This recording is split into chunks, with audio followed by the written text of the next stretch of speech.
Hello and welcome back to our How to Mental Health video series.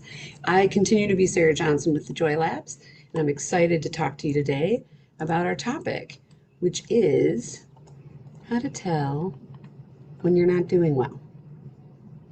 It's kind of important. So, we're going to think about how do I know when I'm not doing well, and know that actually this can apply to looking at signs in other people too.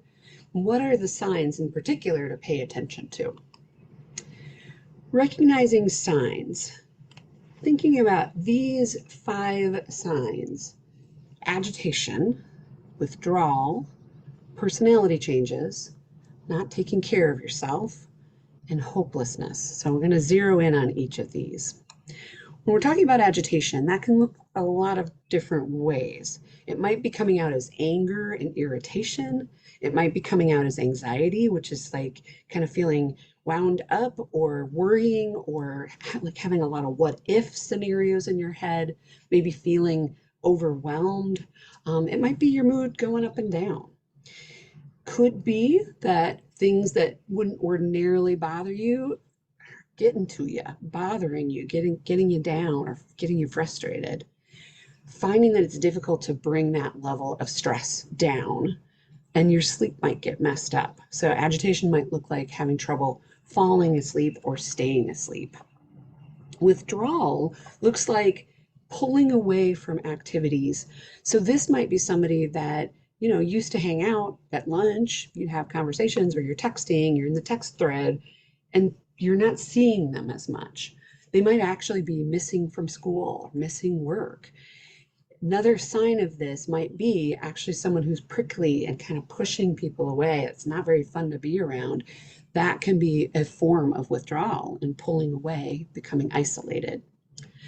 Personality changes. So this, some of it just seems off. Like it just seems different for this person. Might be a sign that somebody's not doing well. That poor self-care. So that could be in hygiene. It could be in the kinds of decisions that somebody's making, maybe taking some risks. It could be using alcohol or drugs or something else that has a chance of harming you, or that's risky, right? Hopelessness. That is one that I say is if they're getting in your way, they're all problematic, right? We want to do something about that.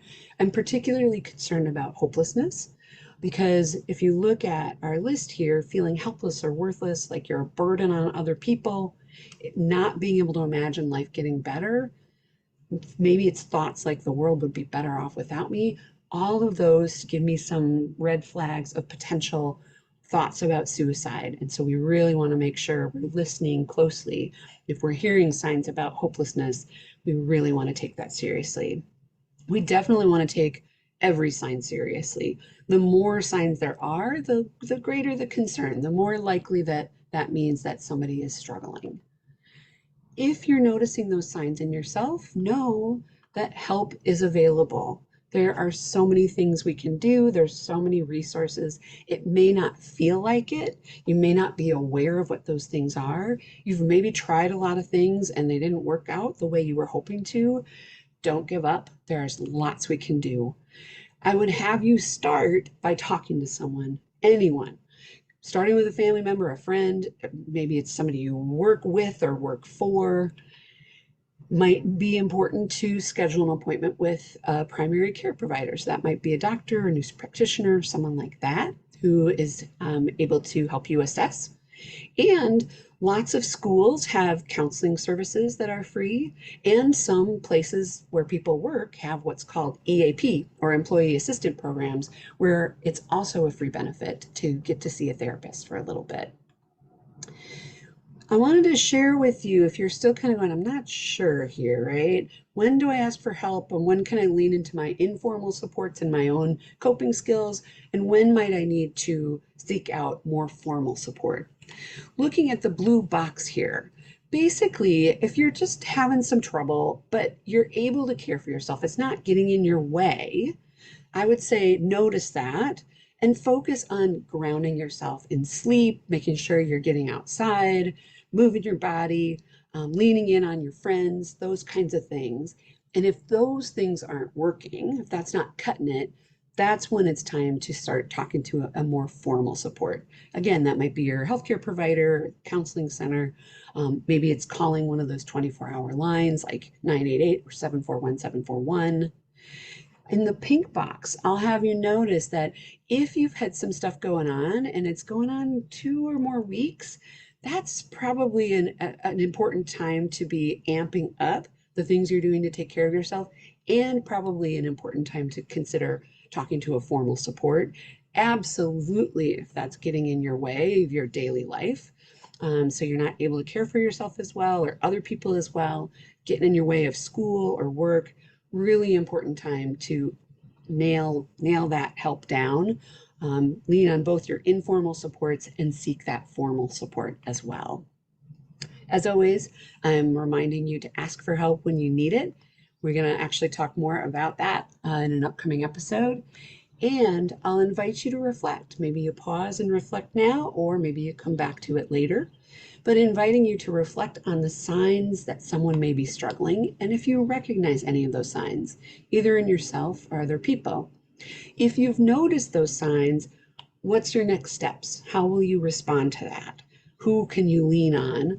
Who will you lean on? Because especially if you are noticing those signs, I'm going to encourage you to reach out and talk to someone about that. Again, it could start with a friend, as long as that friend knows to help get you connected with other people who can help as well. A reminder, there are 24-hour resources, people there trained and ready and wanting to help you any time of the day or night. And there's additional resources nationwide that you can find through this webpage. As always, I'll invite you, once you've reflected and absorbed some of this learning, to reflect on something you want to take away from this conversation and the next steps to help you activate that learning. So not just let it kind of go in your brain and then drift out. How are you actually going to use this in your real life, and who can help support you with that? Before we go, here's Frankie. He's working it, just getting that fake little taco, knocking it out of the park. All right, everybody, I want to say thank you. Look forward to having you back for our next video in the series. Please take care of you.